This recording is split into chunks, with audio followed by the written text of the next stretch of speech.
அவங்க அப்பா அம்மாவுக்கு பிடிக்காத ஒருத்தனை கல்யாணம் பண்ணிக்கிட்டாங்க. அப்போ என்ன பண்ணுவாங்க, இந்த கணவன் மனைவிக்குள்ளே வந்து ஒரு சண்டை வந்து பிரிஞ்சு என் பொண்ணு என்கிட்டயே வரணும் அப்படின்ட்டு என்ன பண்ணுவாங்க, சம்மந்தப்பட்டவங்க எங்களை மாதிரி ஆளை தேடி வருவாங்க. இன்னும் என் பொண்ணு வந்து இன்னார் கூட போயிடுச்சு சாமி, எனக்கு வந்து என் பொண்ணு ஆளை விட்டே வீட்டுக்கு வந்தால் கூட பரவாயில்ல, ஆனால் அவன் கூட இருக்கக்கூடாது அப்படின்னு சொல்லிட்டு வருவாங்க. ஸோ அப்படி வரவங்களுக்கும் நம்ம செஞ்சு கொடுக்குறோம். செஞ்சு கொடுத்து அதுதான் கணவன் மனைவிக்குள்ளே சண்டை. ஃபஸ்ட்டு வந்து என்ன பண்ணுவோம், கருத்து வேறுபாடு வர மாதிரி எது சொன்னாலும் அவன் எது சொன்னாலும் இது சண்டை போடும், இல்லை இது எது சொன்னாலும் அவன் சண்டை போடுவான். இந்த மாதிரி கொண்டு வந்தால் அவங்களுக்குள்ளே ஒரு நிம்மதி இல்லாமல் உன் கூட வாழ்கிறதுக்கு நான் எங்கள் அப்பா அம்மா கூடவே போகிறேன்டான்னு சொல்லிட்டு அது போயிடும்.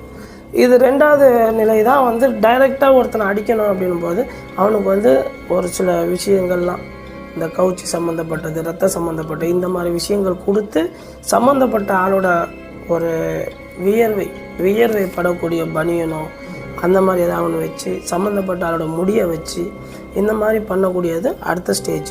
அது வந்து டைரெக்டாக ஆள் அடிக்கும். நீங்கள் பாருங்கள், வெளியே பேசுகிற விஷயம்லாம் நல்லபடியாக இருக்கும், அவன் வீட்டுக்குள்ளே வந்தாலும் நிம்மதி இருக்காது, அமைதி இருக்காது, சண்டை வரும், சாப்பிடக்கூட தோணாது. 2 வாய் சாப்பிட போதும்ப்பா, எனக்கு மூடு சரியில்லை அப்படின்னுவான்.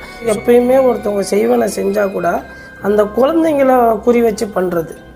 ஏன்னா அந்த குழந்தைக்கு ஏதாவது ஒன்று